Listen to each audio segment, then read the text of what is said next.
하나님 오늘 또 새로운 날을 열어주시고 저희에게 생명의 양식으로 말씀을 허락해 주심을 감사합니다. 오늘 예수님께서 제자들을 데리고 예루살렘으로 입성하는 장면, 백성들의 환호와 그리고 잎만 무성한 무화과 나무에 대해서 열매를 맺지 못하는 것을 주님께서 탄식하시며 영원히 열매를 맺지 못하리라 라고 하시는 말씀을 저희가 묵상하게 됩니다. 주님 깊이 만날 수 있도록 묵상의 은혜를 베풀어 주시옵소서. 예수 그리스도의 이름으로 기도합니다. 아멘. 오늘 말씀은 마가복음 11장 8절에서 14절 말씀입니다. 읽겠습니다. 많은 사람들은 자기들의 겉옷을 또 다른 이들은 들에서 벤 나뭇가지를 길에 펴며 앞에서 가고 뒤에서 따르는 자들이 소리 지르되 호산나 찬송하리로다. 주의 이름으로 오시는 이여 찬송하리로다. 오늘 우리 조상 다윗의 나라여 가장 높은 곳에서 호산나 하더라. 예수께서 예루살렘에 이르러 성전에 들어가사 모든 것을 둘러보시고 때가 이미 저물매 12 제자를 데리시고 베다니에 나가시니라. 이튿날 그들이 베다니에서 나왔을 때에 예수께서 시장하신지라. 멀리서 잎사귀 있는 한 무화과 나무를 보시고 혹 그 나무에 무엇이 있을까 하여 가셨더니 가서 보신즉 잎사귀 외에 아무것도 없더라. 이는 무화과의 때가 아님이라. 예수께서 나무에게 말씀하여 이르시되 이제부터 영원토록 사람이 내게서 열매를 따먹지 못하리라 하시니 제자들이 이를 듣더라. 아멘. 예수님이 제자들을 데리고 예루살렘에 들어가시는 장면입니다. 예루살렘에 한 3번 정도 가셨는데 이게 마지막으로 가시는 장면이죠. 여기서 머무시면서 일주일간 가르치시고 많은 것을 가르치시고 제자들에게 이제 십자가에 매달리게 됩니다. 사람들이 환호하며 예수님이 오시는 길에 겉옷을 또는 어떤 사람은 나뭇가지를 길에 폈다고 했습니다. 이것은 왕위에 오를 사람이 성 안으로 들어올 때에 지지한다는 표시입니다. 호산나 나를 구해주소서 구원하소서라고 외쳤습니다. 그리고 주의 이름으로 오시는 이여. 그리고 또 나아가서 이렇게 여기까지는 좋았는데 오는 우리 조상 다윗의 나라여. 그리고 더 점점 세상적인 나라를 생각하는 단어가 나옵니다. 가장 높은 곳에서 호산나 이렇게 외쳤습니다. 여러분 로마 제국의 앞정에서 다윗처럼 용감하게 싸워서 다윗이 세운 강성한 독립 통일 이스라엘 왕국을 세워줄 왕으로 기대했던 것이죠. 가장 높은 곳, 이들이 생각하는 가장 높은 곳은 세상의 권력의 정점에 설 것을 기대한 것입니다.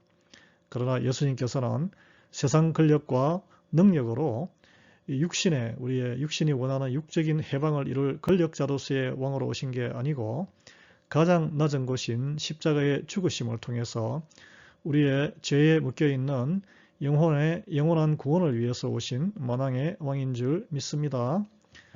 그러나 이 군중들에게는 이 세상 문제를 해결하는 기복신앙으로 오신 메시아로 예수님의 왕되심을 환영했습니다. 그래서 이 기대가 무너지는 것은 딱 일주일 정도밖에 안 걸리는데요. 일주일 뒤에 그 환호했던 군중이 십자가에 매달아 죽이소서라고 외치며 정오하는 사람들로 변했습니다.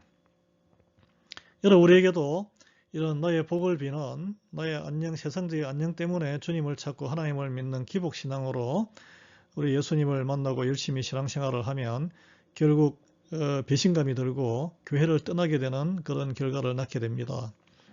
그 중심이 왜냐하면 내가 왕이기 때문이죠.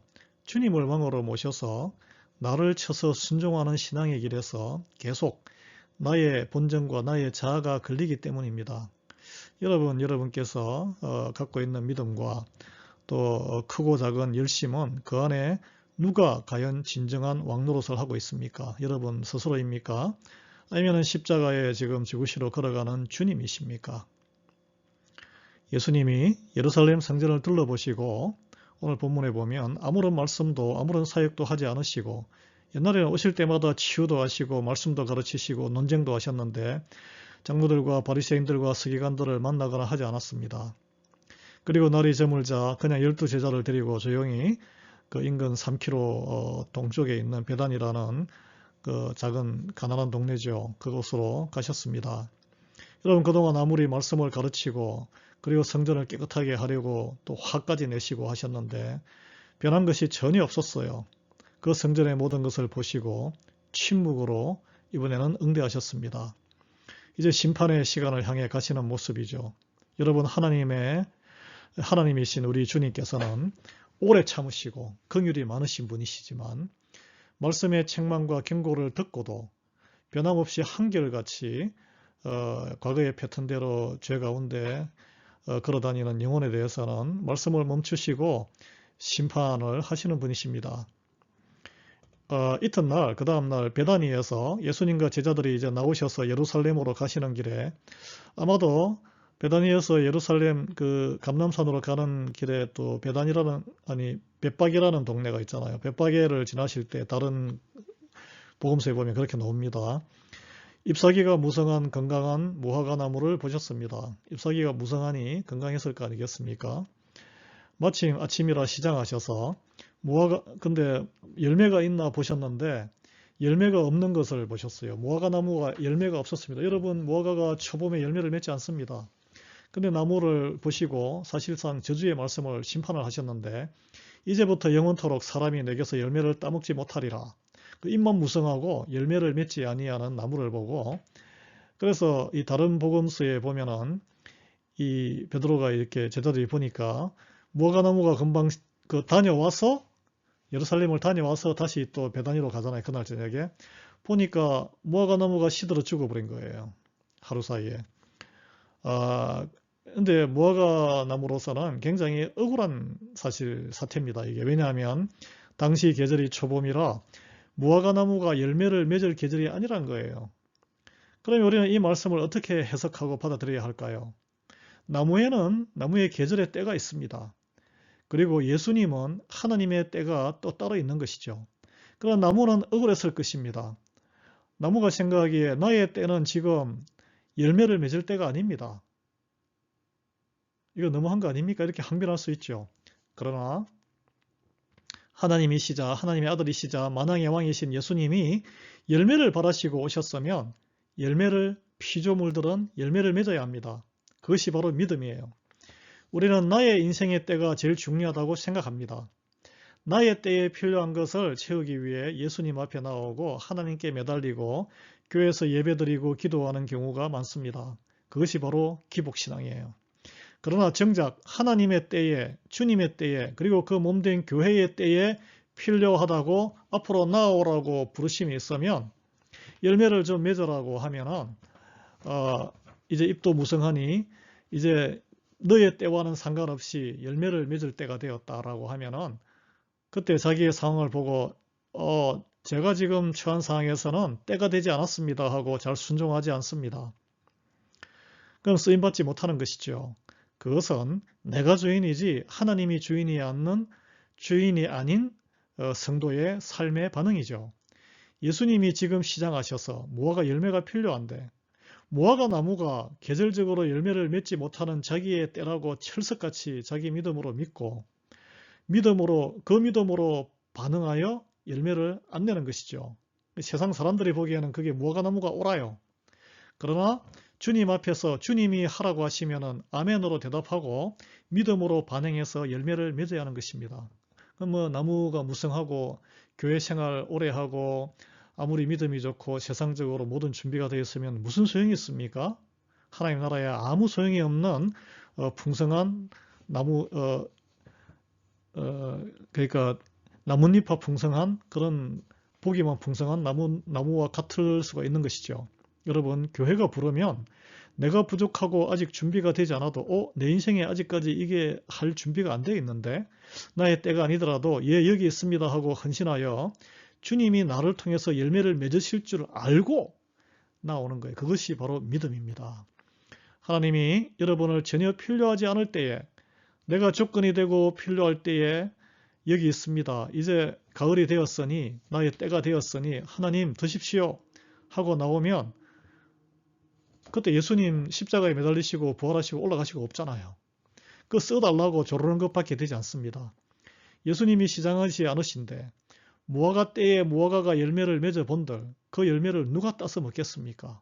다 버리는, 여러분 산중에 깊숙한 곳에 야생나무가, 예를 들어서 복숭아 나무가 있었다, 사과 나무가 있었다, 누가 따먹어요? 그거 다 떨어져서 그냥 썩어 없어집니다.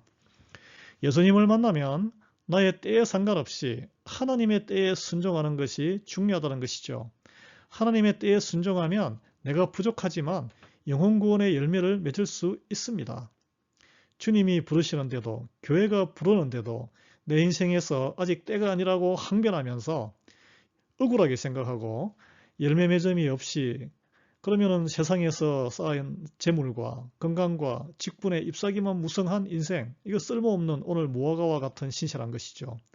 이런 버림받는 인생이 되지 말고 주님께서 열매가 어디 있느냐 할 때, 내 때와 상관없이 주님, 제가 믿음이 연약하오니 믿음으로 나아가오니 주님 열매를 맺게 해 주시옵소서.